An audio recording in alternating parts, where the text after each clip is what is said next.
এ নাও ধরো ধরো। তোমার ওয়াইফ এত কষ্ট করে এত দূর থেকে তোমার জন্য খাবার বানিয়ে নিয়ে এসছে, আরও বলছো যে তুমি না খেলেও খাবে না, আর তুমি তারপরেও বুঝতে পারছো না? স্যার আমি ওকে অনেকবার বলেছি যে আমার পেছন পেছন ঘুরতে না, ও যখন ইচ্ছে তখন খেয়ে নি, কারণ ও যে খাবারগুলো বানায় সেগুলো আমার একদমই ভালো লাগে না। আরে ও তোমার ওয়াইফ, তুমি না খেলেও খাবে না।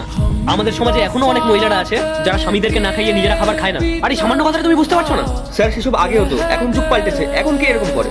তোমার ওয়াইফ তো করে না, তুমি নিজেকে সৌভাগ্যবান বলে মনে করো। আর তোমার ওয়াইফ তো বাকি 5 জনের মতন না, ও খুব ভালো। আর কি প্রবলেম? ও ভালো রান্না করতে পারে না? এই তুমি ভালো রান্না করতে পারো না? হ্যাঁ স্যার, আমি খুব ভালো রান্না করতে পারি। তো কি প্রবলেম? খালি পেটে কাজ করছো কেন? কে বলেছে তোমায় খালি পেটে কাজ করতে? স্যার কাল রাতে পার্টি করতে গিয়েছিলাম আর মাঝরাতে বাড়িতে ফিরেছি, সকালে ঘুমতে ঘুরতে দেরি হয়ে গেছিল, তাই না খেয়ে অফিসে চলে এসেছিলাম। তো ভাই ভালো হলো না, ও তোমার জন্য খাবার বানিয়ে নিয়ে এসেছে, খাবারটা খেয়ে নিতে পারতে, ওকে একটা থ্যাংক ইউ বলতে পারতে। আর সেটা না করে তুমি ওর উপর চিৎকার করছো। কে আসে? কার ওয়াইফ আছে এত কষ্ট করে দূর থেকে খাবার নিয়ে? তুমি কোন মডার্ন ভাবনা চিন্তা নিয়ে আছো? হ্যাঁ, যে হাজবেন্ড হাজবেন্ডের মতন থাকবে, ওয়াইফ ওয়াইফের মতন থাকবে, হাজবেন্ড অফিসে কাজ করবে, ওয়াইফ ওয়াইফের মতন অন্য কোথাও থাকবে। হ্যাঁ, তুমি কি এটাই চাও? শোনো, নিজেকে না সৌভাগ্যবান বলে মনে করো যে তুমি এরকম ভালো একটা ওয়াইফ পেয়েছো, যে তোমাকে এত ভালোবাসে, তোমার সবকিছু এত খেয়াল রাখে, যে তোমার এত কেয়ার করে। কি এসব ভালো লাগছে না? হ্যাঁ স্যার এরকম কোনো ব্যাপার নেই, ওরা আমার মধ্যে সেই মিলটাই নেই। ও ছোটবেলা থেকে গ্রামে বড় হয়েছে আর আমি শহরে। আরে তো মিল নেই যখন মিল করার চেষ্টা করো না। দেখতে পাচ্ছ না কত ভালো একটা মেয়ে? আজকালকার দিনের মেয়েরা মুখে মুখে তর্ক করে, আর সেই জায়গায় ও তো অনেক ভালো, তোমাকে কত রেসপেক্ট করে। আর কি চাই?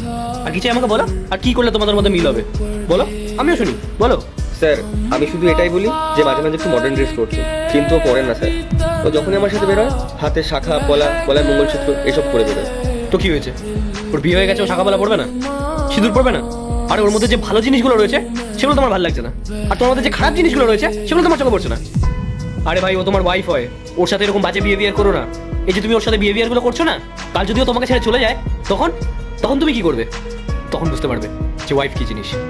বাড়ির বউয়েরা না ঘরের লক্ষ্মী হয়, ওদের সঙ্গে এরকমভাবে বিহেভিয়ার করো না, কিচ্ছু থাকবে না তোমার কাছে।